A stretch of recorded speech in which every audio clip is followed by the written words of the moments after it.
Hello and welcome to Mental Health Mondays. We are so happy to be here with you.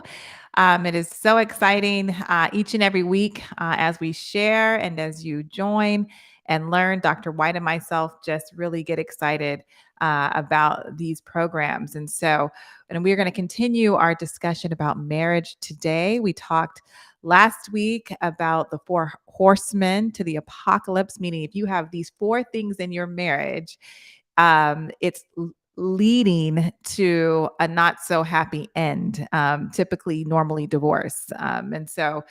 Or some type of separation. And so today we're going to review those four horsemen, but we're going to give answers on how to help if those things are in your marriage. So we're looking forward to the information that's going to be shared this evening. But I just want to welcome my co-host, Dr. White. And I think you're on mute. Let's see. I'm doing that way too much. Yes. Okay. There we go.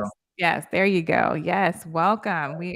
We are happy to be here with all of you. And you guys have already put in the chat where you're from. I was going to say welcome and please put in the chat, but I see we have Nebraska. So yeah, we have Hawaii, the Garden Island of Kauai. Welcome, welcome, welcome. So yeah, please let us know where you're watching from. And we just want to connect with you in that way, just to see where you guys are watching from. But we definitely welcome all of you. Oh, welcome, Jewel from California. California.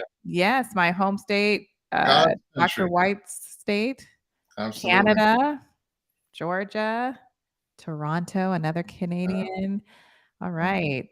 Kauai. Oh my goodness. Kauai is so awesome. It is. It is. There's they have I can't think of the name of the beach now, but not even the beach. Like man, I can't even think the name. There's a place where you drive and the view. There's like put it in the chat if you know the person from Kauai. I'm sure you know, but it's almost like it's heavenly. It's the most majestic, beautiful scenery that I've seen. And it's mountains and you have the valley and it's just beautiful. And you It's kind of beautiful. hike up towards it. Yes. So maybe they know what I'm talking about. When we went to Kauai, that was one of the first places I saw a double rainbow. Oh, wow. And Yeah. then so it was just really, really beautiful. So, Mhm. so Oh, greetings from they Kauai. said Princeville, Hawaii. Okay. I Oh, don't remember the name, but I'm sure you're right. It was Princeville, Hawaii. that sounds right. Yeah. How about Beautiful. Florida? We have Guyana, Arkansas. Um, uh, yeah, Oh, yeah, yeah. You yeah. know what? Somebody told me that my name there's 2 Dr. Whites on here. There's me and there's you. I mean, there's you and you, but there's me, and I don't know how to do I know how Change to change that? I'll try to figure it out, but thank you for letting me know. I didn't even look at that. So, yeah, we're not both Dr. White. No. Thank you. We don't have our normal producer today. It's Terry's wife, Amra, who's usually with us. And if you guys heard their testimony from this weekend, they're moving and they were praying about somewhere that they would find a place, and they found the house that they were wanting, and so they're moving, and so she's off today. But that's why you see that mistake there, because I'm not sure how to fix it, but I'm going to try to fix it. Yeah, Okay. All right. Well, Dr. White, do you want to begin with a review of what we talked about last week about the four horsemen? absolutely. Yeah, absolutely. So, Okay. last week we discussed how John Gottman, he is Mhm. a phenomenal psychologist who subspecialized in marriage and family therapy. If I'm not mistaken, his background initially was in mathematics, so he had a real passion Right. for an analytical approach. Yes. And he developed a system for analyzing the content of a couple's interaction. And Mhm. his claim to fame was he could analyze 5 minutes of a couple's interaction in his love lab Mhm. and with about 93% accuracy predict if that couple would be together in 5 years. Right. And he subsequently noticed that in couples that did not survive, they were like four what he called horsemen that tended Mhm. to show up in the pattern and in the dynamic of their communicating. And Mhm. they included number one, criticism. He noticed that couples that ended up not lasting, their communication would be seasoned with criticism, Mhm. and that would be verbally attacking the person's personality or character. And the next was contempt, Yes, yes. attacking a sense of self with an intent to insult or abuse. Number three was defensiveness. Right, So right. victimizing yourself to ward off or perceived attack. And when I say defend, I'm sure you get that image of, just X. And you Yes, can yes. imagine how painful it is to encounter that when you're trying to reach someone or connect with someone. Mhm. And the last one was stonewalling. And that's where a person, they withdraw. And there are a number of reasons Mhm. that can lead a person to do that, but just withdrawing in an effort to avoid conflict, but just with an attitude of you're done. Again, Right, right. imagine how painful it is to be trying to reach out to someone and just it's just you're trying to embrace a stone wall. You're trying to Mhm. get through a stone wall.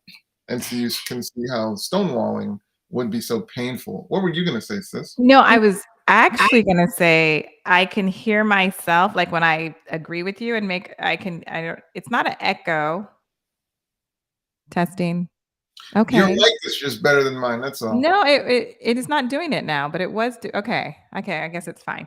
No, I was not I was agreeing with everything that you were saying. Yeah, it's like when you get to that stonewalling, position or in that space, and I think I said it last week as well, if arguing like, when you have an argument, arguing in a negative way is not good, but it shows that you still care and you have some passion, like you care about it.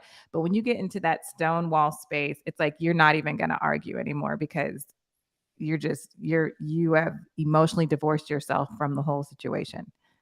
And I'm not saying that this is it, but in my mind's eye, I sort of see that learned helplessness model. You ever like see in those experiments where they might shock the animal and they just shock him until the animal just gives up and it's like, look, Mhm. do whatever, you know. Right. You can almost see stonewalling in some ways as just that sort of giving up. Just, you know what, I'm done. I don't, no matter what I say, I can't get anything where I'm done, you know. Mhm. And Mhm. the bottom line is you just don't feel like you can get through to the person. Right. And so in this segment, what we want to do, in addition to taking your questions, we then want to talk about what Gottman described as the antidotes to these horsemen. Mhm. Mhm. So Yeah. One of the things that he talks about a lot, one of the key things is love maps. And love maps is just like, back before there was a GPS, right? We used to all follow. I remember my mom carrying maps in the car and Rand McNally. yeah, yeah. She used to actually have AAA maps. Like, AAA Okay. used to give you maps and that we'd go on road trips and she's looking at the map and Yeah. telling my dad which way to go. Anyway, so love maps is that same principle. It's a map into your partner or your spouse's or partner's heart. Right. And so you're wanting to, I always say, you want to learn what your partner or your spouse likes and loves and thinks about and you want to know. I think get a PhD in your partner or spouse, like really know what they love, what they like, what they don't like, just really, just know them. And so it's taking you into a map into their heart. But to be able to do that, you have to be able to spend that quality time, take some time away, and just really, ask them questions that will help you to understand them even better.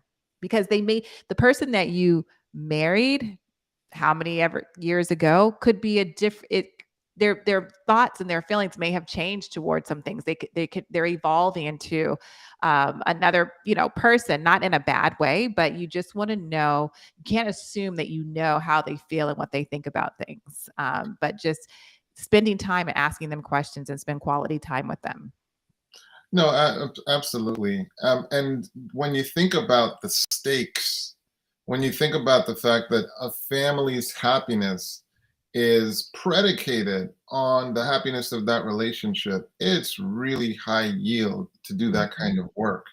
Right. And learning what they have and spending that time and really seeing one another in a way where you actually love each other, it's just so worth that effort to take the Mhm. time to understand who that person is, learn what they hate, learn what they love, and then make sure you don't do those things they hate, and Right. make sure you do those things that they love. And in moments of anger, don't, Mhm. like, do the thing they hate, Right.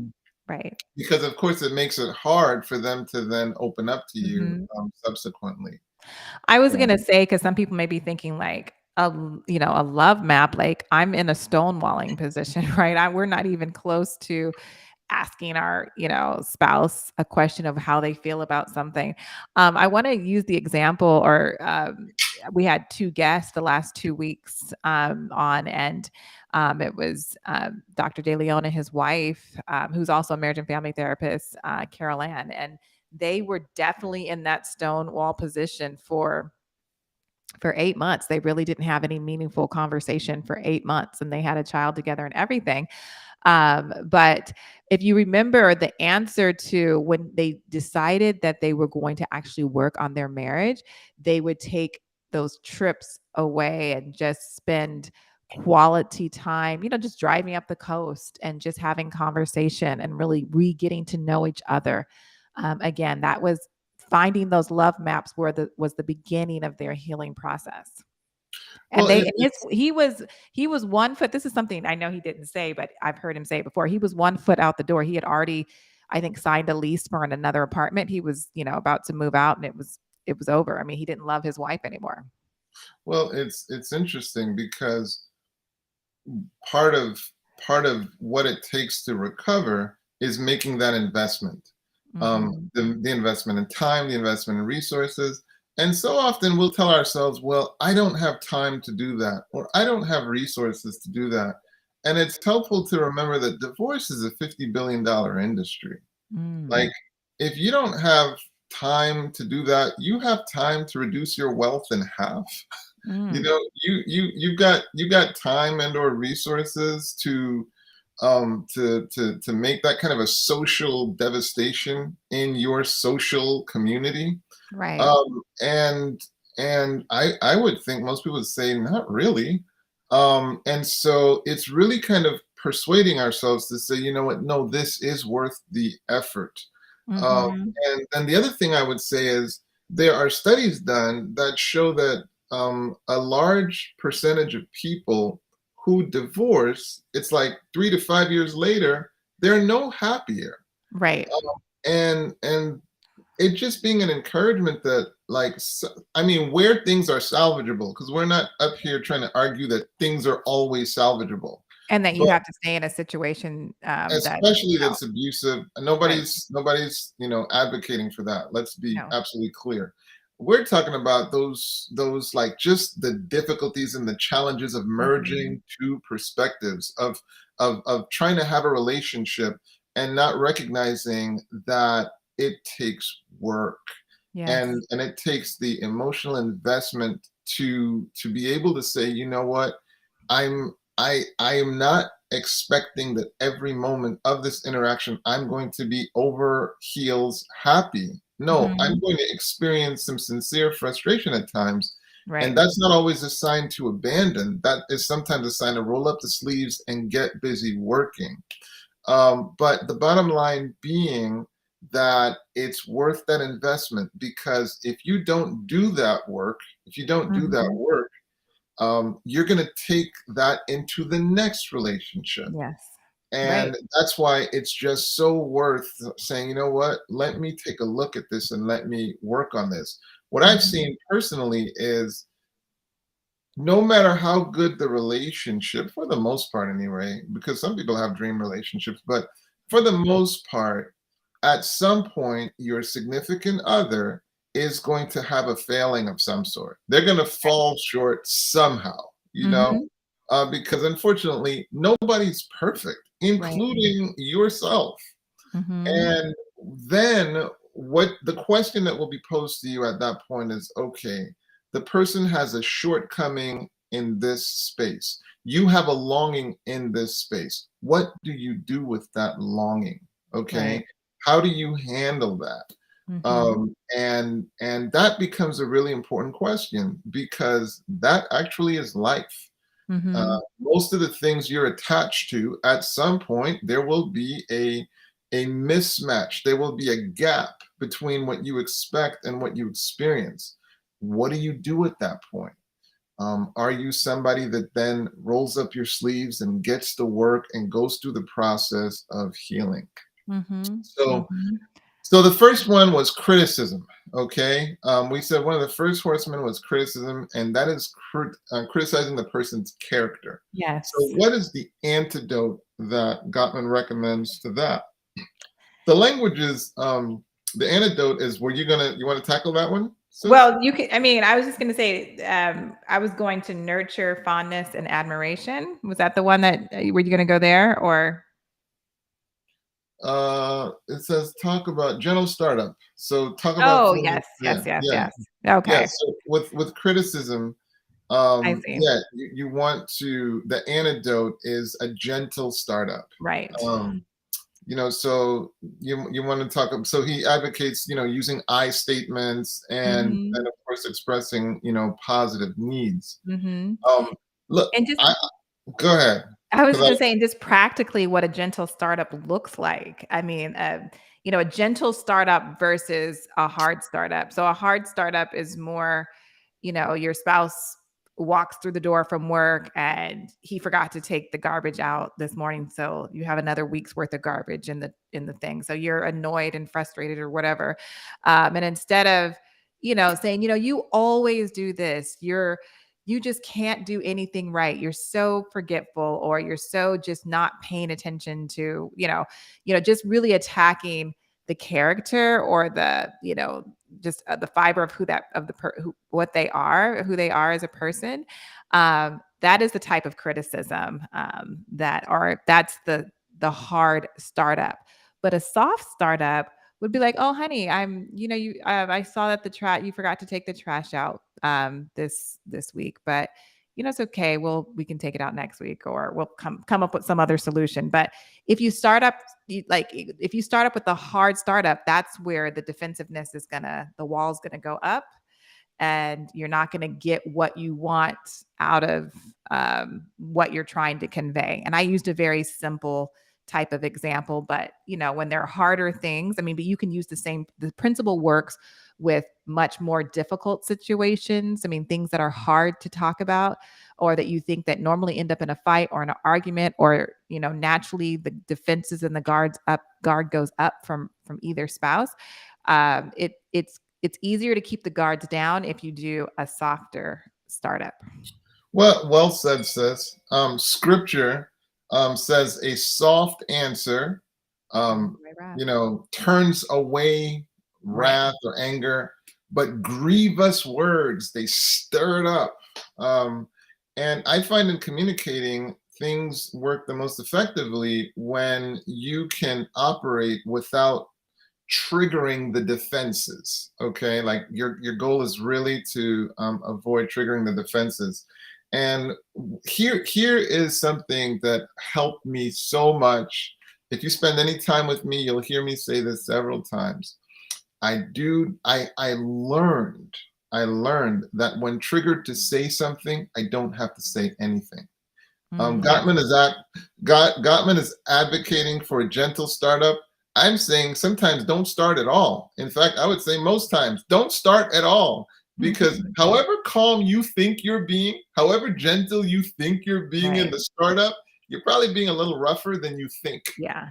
I because agree I agree with you. I mean, years of marriage kind of teach you that, right? It's like you have to just say, is it worth it? What if what I say is taken the wrong way? Is it worth it? Is it worth it to have like a bad evening? It's really not that serious. I mean, if yeah, it's something that actually, you know, yeah, especially about the garbage, because I mean, I'm using that as an example. I mean, he right, probably knows he forgot to take the garbage out, and right. he doesn't do it every week, or your garbage would never be taken out. He just forgot this time. So just In fact, let I it like the be. I Huh? like to do a little recon. In fact, I like to do a little recon and sometimes find out, okay, is everything okay? Right. What else is going on? Because what if you then find out that the person, they've had a death, or they're Mhm. upset for some reason. So sometimes it's really cool to, before you even start up, these are some tools I'm recommending. Well, tools I'm recommending, take it for what Mhm. it is. But um, to do a query, to do a check-in, see where the Mhm. person's at before you even start up, Right. because you don't have to address it at that moment. You Right. can you can wait for another time when you really know where the person is, Right. where you can bring it at that point. So that's what I advocate for. Yeah. There's a question. Let's see. While a person may be trying to please their spouse after doing the love map, okay, how could they still mention their individual likeness of the things they do? How I'm can not. they still maintain their individual likeness of the things they do? It's sounding like the person is saying that once that in them understanding what their spouse loves, now they're having to do that thing, which may counter who they really want to be. And so they're saying, Mhm. well, how do I still maintain my personality while I'm trying to do the thing that pleases my spouse? Even though that's not necessarily a thing that pleases me, how do I get to maintain my individuality? Mhm. Okay. Uh, Good question. Do Yeah. you want to go first? This, or? Oh, no, I thought you were going. Sorry. That's why I said, okay, go ahead. Well, I think I mean, it starts off with balance. Mhm. I think first of all, it's going to start off with balance. It doesn't. This is not an advocate. We're not advocating for you to necessarily lose yourself. Mhm. And in doing something nice for your partner, something nice that they like, um, when you're making a contribution, I don't see how that necessarily denies who you are or who you want to be. You're Right. just making a contribution. Like, I mean, so if you're giving a person a gift, you'd say, okay, we're going to go roller skating. I can't stand roller skating, but hey, let me do something nice as far as, going roller skating for you. And Right. a lot of times in those situations, sometimes we find we like an aspect of it that we're like, on second thought, actually, I like this. But what I Mhm. definitely am zeroing in on is how happy it makes this other person. Right. But then hopefully that inspires the person to do something that you like, that maybe they don't like as much. So it's really a give and take.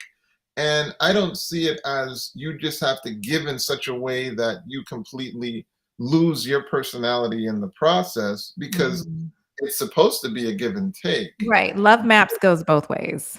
I'll just use me and my spouse as an example, like, or even Dr. White and his wife. Like, you know, I'm supposed to be, you know, just we're supposed to both be doing love maps. So I'm trying to follow the map that's going to direct me deep into his heart, and he should be directing or following the love map that's going to help him go deep into my heart. And so it goes both ways. That way, you're not losing yourself. Neither person is losing themselves. You're just following the love map into your spouse's heart. No, well said. And somebody had asked for a summary, and that was actually a beautiful summary. I think that is, So yeah. that's perfect. Yeah, so that's criticism. Mhm. So 9 out of 10 times, when possible, does it really need the criticism right now? Sometimes, Right. as opposed to even a gentle startup, it'd be a no startup. Mhm. Don't start now, and you might explore for a better time to start up. Mhm. But then definitely, if you are gonna start up, it would gentle is the idea. But again, I think a lot of times we overestimate our gentleness, and it's a lot more rough Mhm. than we think. Because I tell you this, people do not like quote unquote negative feedback. They don't Right. like it. They're hypersensitive to it, and however soft you think you're being, it can land like an explosion. So just a Right. warning on that. I want to say something else that Dr. Gottman also recommends. like, just if you think that what you're about to say might be taken as a criticism, even if you use a soft startup, you have to think like what Dr. White said, is it necessary for right now?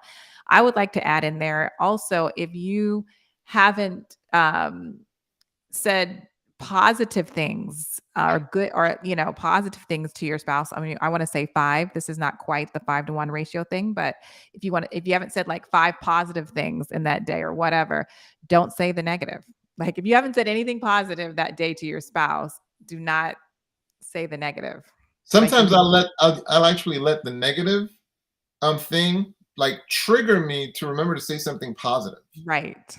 So like Right. I see something that I want to criticize, I'll literally let it trigger, hey, honey, thank you for doing X, Y, or Z.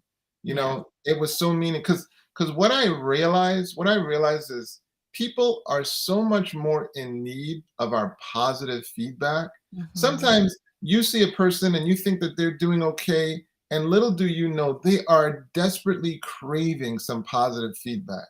Right. And we can at times be so good at noticing all the negatives when in fact positives abound. But we're zeroing in on the negative and trying to figure out how to say that negative thing nicely. Mhm. How about letting that negative thing you noticed trigger you commenting on something positive Mhm. that you noticed? So I want you to see how we're modifying the recommendation as opposed to a slow startup to the negative. How about a hard startup to the To the positive? positive. I love that. A hard startup to the positive. That How should about how about a yeah. reminder? How about Yes. reminding that person, you know what? You're trying. I get it.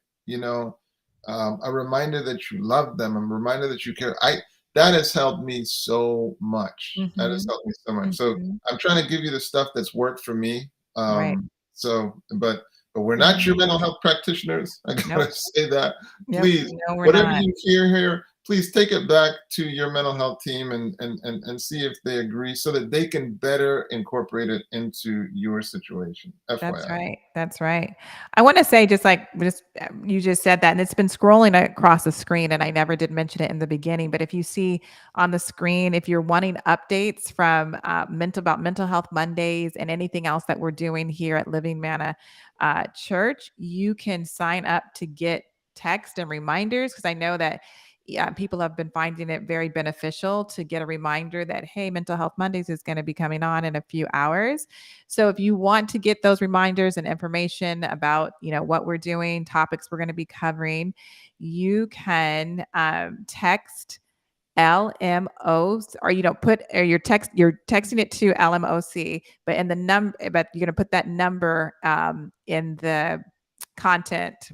That's the actual thing you're texting, but the text is going to LMOC and the number is 84576. So it's going across your screen so you can get that. I know a lot of people have been thankful for that as well. And I just want you to also know that if you're here and have any burdens on your heart, you can also put prayer requests in the chat because we have a prayer team that will pray over your prayer request, and they're taking those at this time. And I think if you go up in the chat, it actually shows the email where you can send your prayer request to.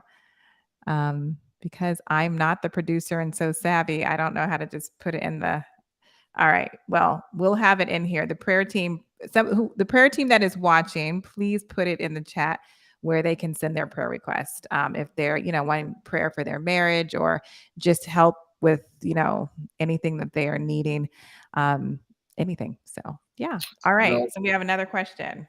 absolutely. What would be your advice on how to prepare for possibly getting married again?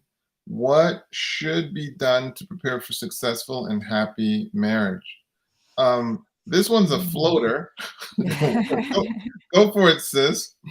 Well, I mean, it's your second marriage, and so my biggest thing is when people are well, definitely premarital counseling, right? But even in that, when considering that, thinking about okay, what went wrong in the first marriage? What can I learn about myself? What did I bring to the table there? Have I dealt with those issues? Because if you haven't dealt with those issues, you're going to take those issues into the second marriage and the dynamics might play themselves out a little bit different because it's a different person, but If this is their second marriage, or if even if it's not, I mean, they're bringing their new stuff into your space as well. And if you haven't dealt with whatever you needed to deal with, because it takes two, right? It takes two for, to be in a relationship and for it to go wrong. I mean, there are, everyone has some responsibilities in a marriage. And so if you haven't dealt with those issues before you get remarried, you're just carrying those issues right into the second marriage. That's my So, advice. so I'm going to say what you said, but just slightly different. I'm just going to add heal, Yeah. heal. Right. To for most people would experience a divorce as traumatic. Hmm. As you take a look at, Yes. you know, having a life, unifying with a person, and then imagine me pouring crazy glue on my hands and then ripping it apart. Mm, mm, mm, Um, mm. Mercy. yeah, Yeah. and like that's gonna be traumatic, and Right. that's exactly what happens. You merge these two lives, then you rip it apart. However, there's gonna be some bleeding, there's gonna be some pain. Right. So take the time to heal, Right. and that healing process is gonna mean something different for Right. different people. Right. So you even have to take the time to figure out what healing is gonna mean to you. Um, Hmm. and it might involve therapy, it might involve coaching, it might be some process, that is going to help you understand yourself, and possibly what was it that went wrong, and what do you want to make sure you don't take into the future, what do you want to do better, so on and so forth. um, and the essence of trauma is questions. When you Hmm. really take a look at what trauma really comes down to, it's confusion, bewilderment, and not having an idea what on earth is happening. And Right. so an important part of the healing process is then answering the questions, and part of that process is even understanding the questions that are being asked. What happened? Right. And then answering it. But taking the time and giving yourself the right to heal, and then saying, okay, well, what are some of the tools that are important in negotiating an effective relationship? There are literally tools.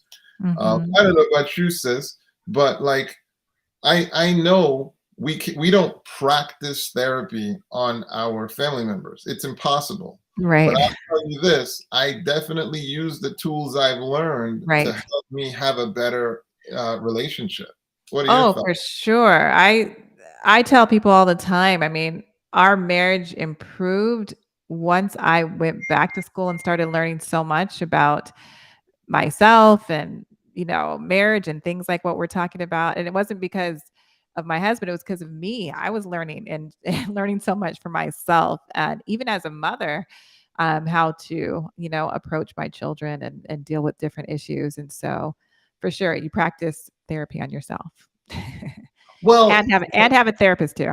well, we use the tools. We use Yes, the use tools the tools. because people feel like because they talk so much or they converse or Mhm, they communicate that they don't need help with their communicating. mhm. And there are skill sets that can really skyrocket your effectiveness in being able to convey the message you're actually trying to convey to your partner. Mhm. Because it's not always intuitive. In fact, it can rarely be intuitive. There are very specific aspects of communicating where you can be thinking you're communicating one thing, but it's actually communicating the opposite, Right. or they have a different way that they need to be communicated with. And so it's an art form, I promise you. And Mhm. if you take the time to get some tools and some understanding of the dynamics, you would be shocked at the dividends Mhm. that could result. I Mhm. see a question. How would you deal with mental abuse in a marriage? This person is always playing mind games. Mm.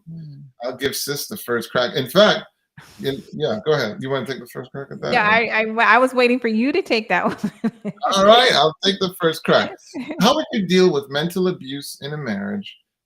This person is always playing mind games. Look, once you get that abuse term, Right. you really need to ask yourself, okay, well, how am I? What am I doing as far as how am I going to cope with that? The Right. term abuse should trigger, okay, let me get some help for myself. Right. Let me try to understand what is the nature of this abuse, and let me put together a strategy, a plan for how I'm going to deal with that. And it would be worth, obviously getting some professional help. I would think by the Yeah. If time you're, you feel like you're being Mhm. abused. Um, and because you want to be aware of certain dynamics, you got to be Mhm. aware of certain dynamics. Sometimes you genuinely are being abused. Okay. Sometimes you Mhm. genuinely are. Right. Um, There's but what emotional if abuse. I mean, she called it mental abuse, but that's yeah, emotional emotional? abuse. But at the other time, imagine if the person is responding to you normally, but you interpret it as abuse because of a past, because of True. past dynamics that you're actually bringing to that. And this is Mhm. why it can be helpful to get that therapist or practitioner Mhm. that they're kind of objective, they're outside of it, they have the training to understand relationship dynamics. And so Mhm. they can then, this objective outsider can help you understand, well, hey, you are being abused, and these are the steps that it would be advisable to take. Or they might they might say, well, maybe it's not abuse because of X, Y, or Z. Actually, because of your past, you're interpreting it this way, and well, this is what you can do about that. So yeah, so it can vary in Mhm. terms of determining is or isn't it abuse, and if it's not abuse, what should I do? If it is abuse, what should I do? But Mhm. by the time you feel like the person is abusing you, um, it's really worth responding to that with getting the help that you need. Right. That's what I would say. Sis, what would you say? And in some situations too, I mean, couples counseling can even, benefit both of you. I mean, in some situations, like the emotional abuse is to the point. It's not physical abuse, but the emotional abuse is at a stage or so high or so bad that even couples counseling would not work. That individual therapy would be the way to go. But sometimes couples counseling, because I mean, maybe the person, I mean, I would say 9 times out of 10, they're wounded from some trauma that they haven't been healed from. And so they are emotionally abusing you, if that comes out to be what it really is. And so they need healing. And so a lot of times couples counseling can help, but both going to individual counseling before you do couples counseling is really beneficial in that situation as well. Absolutely. Gigi just asked a fantastic question. How do you know for sure you're healed? Thank you for asking that question, Gigi, because healing is a process. It's not as much a destination. Okay, I'll say that again. Healing is a process. It's not so much just a destination. So it's not, okay, I'm healed. Right. That's actually, thank you very much for asking that question. It's a process. And so how do you know that maybe you've moved significantly down the road in the process? Function. So part of the sign, one of the signs of the damage will be impaired ability to function. When you encounter this situation, you notice that you're paralyzed, you have trouble moving forward, you notice it triggers certain behaviors, and you don't have control. You can't remain functional when you're triggered, and it's just an eruption. These are all signs that more healing needs to take place. But Mhm. we do want to get very clear that it is a process, and it tends to not be where you just wake up all of a sudden and you're healed. No, it's more complicated than that. It is an evolving thing. It is changing, and it's more of a process than a destination. So thank you so much for bringing that up. Oh yeah, we should probably carry on with the so we're gonna keep this question there. Okay. What are at least three important questions one should ask their partner before getting married so that effective marriage can take place? That's a fantastic question. Stay tuned for the answer. But we're gonna continue on. Yeah. So next we talked about contempt. So the next horseman is contempt. And again, just the refresher on contempt, it's, you're attacking the person's character. Okay. Mhm. You're Mhm. attacking the person's character. So it's not, hey, you're tending not to put, the mayonnaise back in the refrigerator.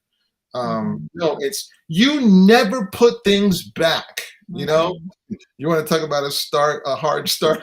That's a hard startup. That's a hard startup. The way you are, your tendency, your character is just a person who doesn't put things back. That's how everybody in your family is. Like, what is this? What Mhm. what is wrong with you? That kind of stuff. You're attacking the person's very character. Right. You're magnifying that thing and saying this is a sign of who they are. So, Mhm. and obviously, notice the bitterness that you feel inside of you towards that person. So there is Mhm. some contempt there. And go ahead, sis. I was going to say one of the things that Gottman teaches, and that this can be an antidote to contempt, is turn towards each other instead of away, right? So instead of that hard startup and attacking about, you're not putting the mayonnaise away, you're just showing support and affection towards your partner, and just being on your partner's side, like showing them that you guys are on the same team, and that let your partner influence you, like if you are the controlling one in the relationship, like let them have some of the like some of the control in deciding issues, or just connecting with them as really becoming one, just showing that turning towards them in that emotional way. Well said. And so um, the idea being,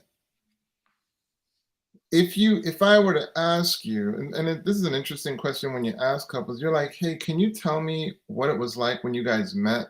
Mm, And even when people are at their like worst and they're angry, you'll see a smile creep across their face, and they're like, "You wouldn't believe the corny line that he said to me. He came up to me, I was like, I just can't believe how corny that line is."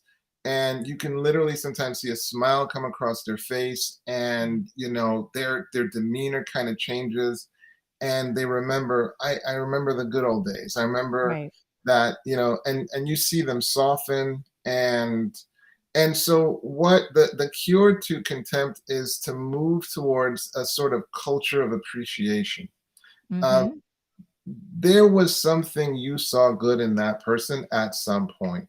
Okay, there was some good you probably saw. Again, I want you to see why we really can't give you advice, because we don't know what you're dealing with. So Right. please see these principles in isolation. Right. Okay, like this may apply to you, it may not. So I can't say that enough. But the bottom Hmm. line being, many couples are able to, with reflection, recognize the person has some faults, but they also Hmm. have some positive traits. And what contempt is dealing with is sometimes you've allowed your mind to dwell on their negatives, okay, Hmm. way more than you have their positives. All right.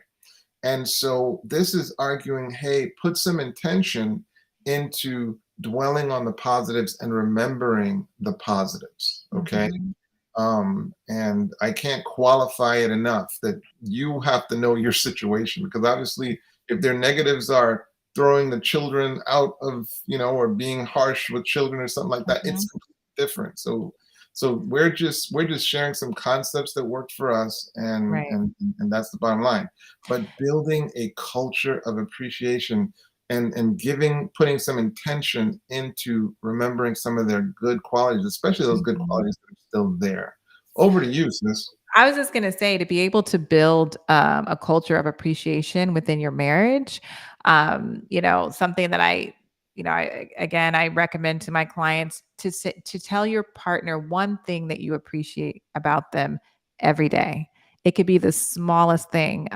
Going back to the garbage analogy, I just appreciate that. Every Monday our garbage goes out on Monday. Every Monday you take the garbage out, and I don't even have to worry about it. I just see that you've taken it out, and I really appreciate that. Simple. A simple Yeah. thing. It's not You even know, a huge thing. I no, know I'm just again using and I'm sorry, Dr. White, but I just wanted to say this one thing. I this last this past weekend, I thought of something that I really uh felt that was encouraging to my husband. And sometimes I'll just think something, but something else that Dr. Gottman talks about is like you might think something positive that you do appreciate, but you don't actually say it. It doesn't help to just keep it within yourself. It actually has to come out of your mouth to your partner because they may not know what you're thinking that's positive about them because we're very quick to criticize. They know the criticisms and they know the things that you think that they do wrong, but we are not as quick to say what we appreciate about them. Going back to this weekend is just something I really strongly felt, and I was like, I'm going to tell him, and it just blew him away that I thought that. Um, and I actually said it like he brought it up today, like it was 2 days later, and he's like, that was really, really kind what you said. And I you was like, can't tell us what what? you said? What? You really want to know what I said? Okay, Yeah. okay. I'm probably going to embarrass him now, but okay. It was after I don't know if you watched the Saturday evening program that we did. Like it was the thing that we did at 5 o'clock, and um, it was on. It wasn't just on prophecy, but it was specific about Satan's appearing. Is it going to be? The Bible talks about an antichrist is going to appear in last day events and all this stuff. Not trying to go into all this right now, but Uh, it was there because there's two school of thoughts. And so he was methodically going through the Bible, showing, you know, what he believes the Bible is teaching. And the way he did it, like I've been under many Bible studies with my husband for 24 years that we've been married, but I just saw how um, methodic he did that and how God leads him in these Bible studies. And I said, Ivor, I said, you really are the goat of all of yeah. Bible study. And goat meaning, for those of you who don't know, that's greatest of all Greatest of time. all time. But it doesn't mean I want to put something on that. It doesn't mean that he's the greatest of all time, but what he's doing, anybody can achieve that, I guess is what You, I'm trying you, to let you everybody don't know. have to qualify it, sis. I am He qualifying it he because is a it's beast. Bible study and anybody can get there, but I can just say that I know because I'm his wife, I know the Uh, time that he puts in, and he's that different. just Yeah, like Kobe Bryant put all that time into basketball, that's why he was right, so good. Like he would put all those hours in practice every day. right, So right. like the Bible No, Bible study is Ivor's basketball. He exactly. enjoys it. He enjoys it and he does it and he practices all the time. So that's why. So anyways, I just felt, and we've been married 24 years. I've never said that to him. I'm always telling him like, if people study the way you study, anybody can do it, which is true. But I actually just wanted him to know that I really appreciated his dedication to Bible study. No, Okay. I have no trouble calling him the goat. Oh my goodness, man. I know we talk about beasts of revelations, but he's a beast in a good sense when it comes to. So it's just so heartwarming that you would take the time to share that, because it's one Right. thing to be admired from random people, Right. but Wait. my word, when your spouse admires you and calls you the goat, oh my goodness, who cares what everybody else says? So anyway, Yeah. so that was really But awesome. if I would have just thought it and wouldn't have said it, it wouldn't really mean anything. So we're Uh, encouraging, like when you think something, when you see or think something positive about your spouse, let it come out of your mouth and let them know. Here's the caution. Here's the caution that I want to add. Here's the caution I want to add. In life, we as humans have this remarkable ability to habituate. And what I mean by that is, like, on the first day, this is the best thing since sliced bread. This is awesome.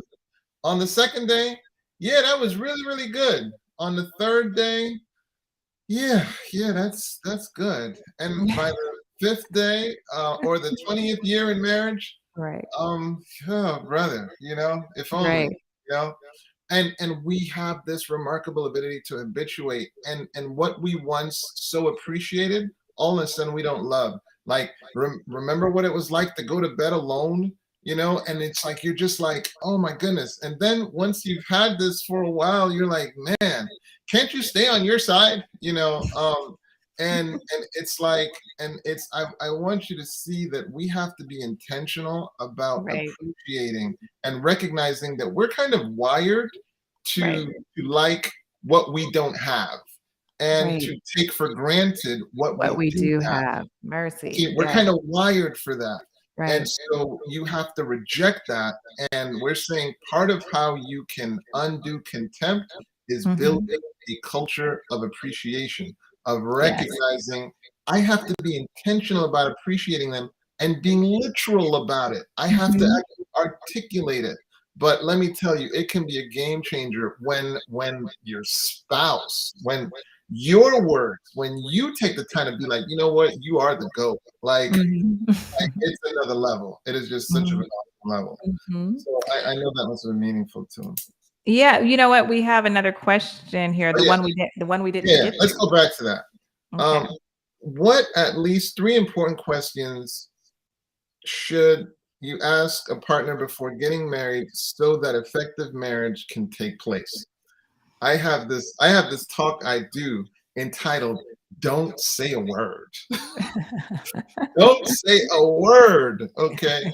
And the significance of it, and it's for this kind of thing about relationships. Like Mhm. too often we ask the wrong questions and we give the person we sort of telegraph to the person what we're looking for, and because they're driven by dopamine and oxytocin and all these other things, they're inspired to be and pretend to be what we've telegraphed we're looking for, when in fact that's not really who they are. And so that's why I would caution sometimes asking a question. Of course, you have to do your data gathering. But there's something that can be said with observation. Observation. I could ask you, do you love your mother?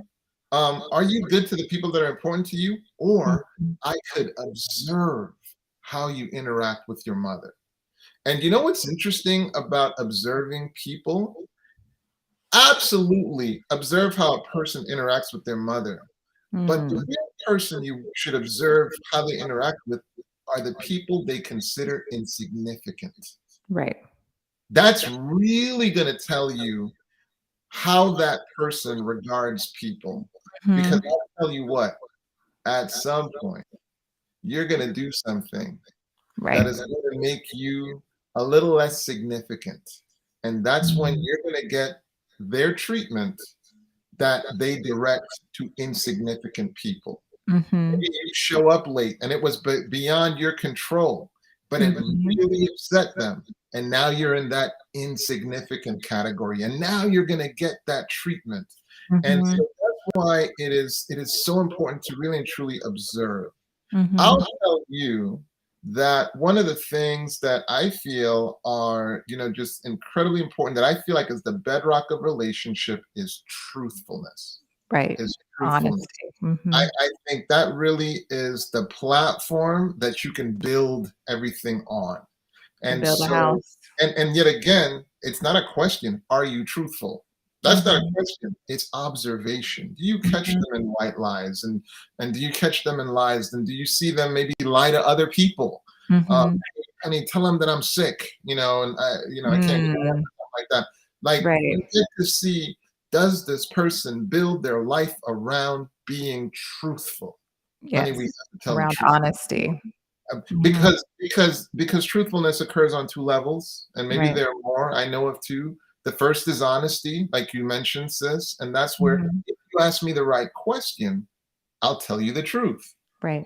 But the next level is even more important, and that is even if you don't ask the right question, I volunteer the truth. That's transparency. Mhm.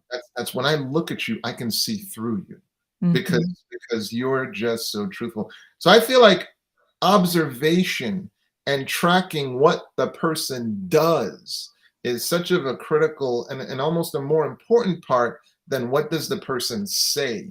What they say Mhm. is important because people will tell on themselves. Right. But I find observation, especially observation over time, that's Mhm. that really tends to be where you start to see who the person really is. And then especially when people don't even know that you're observing them, and then not just observing how they interact with who they consider significant, but how do they interact with who they regard as Mhm. insignificant. Mhm. Um, Mhm. those are the things that tell me, is this a partner that I want to build with? Right. Right. No, yeah. I think those are powerful principles. And I want to, because I know we're running out of time, but I wanted to share some of the other very quickly, things that Oh yeah, because absolutely. because Gottman has, again, has is the evidence-based research study that he's been doing for I think 34 years. And so he's broken it up to the masters and the disasters. So the masters are the marriages that make it. So we're talking about the masters. We're trying to give you principles that the masters do. And one of the things that the marriages that make it, the masters, is they have a weekly date night. And I Yeah, know that sounds like a 2 hour, I should say, a 2 hour weekly date night. And that could, you can be creative with that. It doesn't always have to be a dinner and a movie or something like that. It can be, you stay home. Some people have young kids, so they can't really go out because they don't, have anybody to watch the kids. But after you put the kids to bed, you have your own little date night thing that you're recreating. Or I had people do it in the middle of the afternoon, go on a hike together. I mean, whatever works for you. The other thing that's really important that the masters do are um, they have a 2 hour. This is a big 2 hour thing, but a 2 hour. It doesn't. I guess it doesn't have to be technically 2 hours, but they have a 2 hour business meeting every week. And why do you think that? ouch. Yeah, well, but it's kind of like, but you That's say, oh, awesome. That's awesome. it is awesome because that way all of the business like things, the administrative things that are in the family or in the home happen all in that it's almost like having a board meeting, right? But you have it like an Brilliant. agenda, and then you can just say, hey, this is, something that this child is going to need this week. This is something with the finances, whatever is business orientated. That way, when you're spending time together doing that, those date nights or that other doing those love maps and all of that, you're not talking business. Business is not allowed in that space. That's for the masters, the marriages that make it. You handle all of your business stuff in that 2 hour, may not be 2 hours, but during that business meeting time.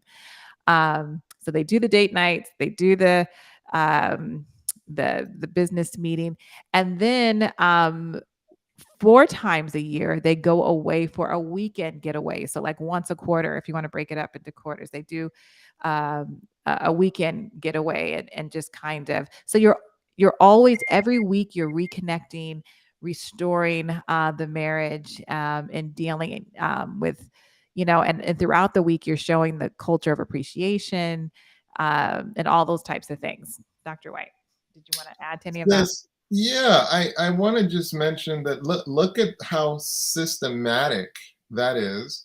And Mhm, one of the super helpful ways to think about your marriage and your family is the family firm, mhm, like the mhm, family firm. mhm, Because sometimes people really battle with this. Should I submit to you? Should you submit to me? Should mhm, man, and never mind submitting to each other. What if you submit to the goals of the firm? What mm. if you submit to the goal and the mission of the firm? Right. Maybe you prioritize, that because you're all under your goals. You're all under what it is that you're trying to do. But I love that idea of, systematically meeting. And we've Mhm. all attended a good meeting. A good Right. meeting has an agenda. A Right. good meeting gives you an opportunity to contribute to the agenda. You actually stick to the time. You Yeah, I get was about to say it doesn't go too long. yeah, it doesn't go too long, but what's interesting is one of the things that can make the relationship unsafe is it's like there's no protected time. There's no time where we're just going to deal with romance, and because all of a sudden financial conversation just kind of creep up and just like Right. ruin the mood, so to speak. But Right. imagine if you've already gotten that time, you've already gotten everything on the agenda addressed. Now, romantic time can truly just be romantic Romantic time. time, right.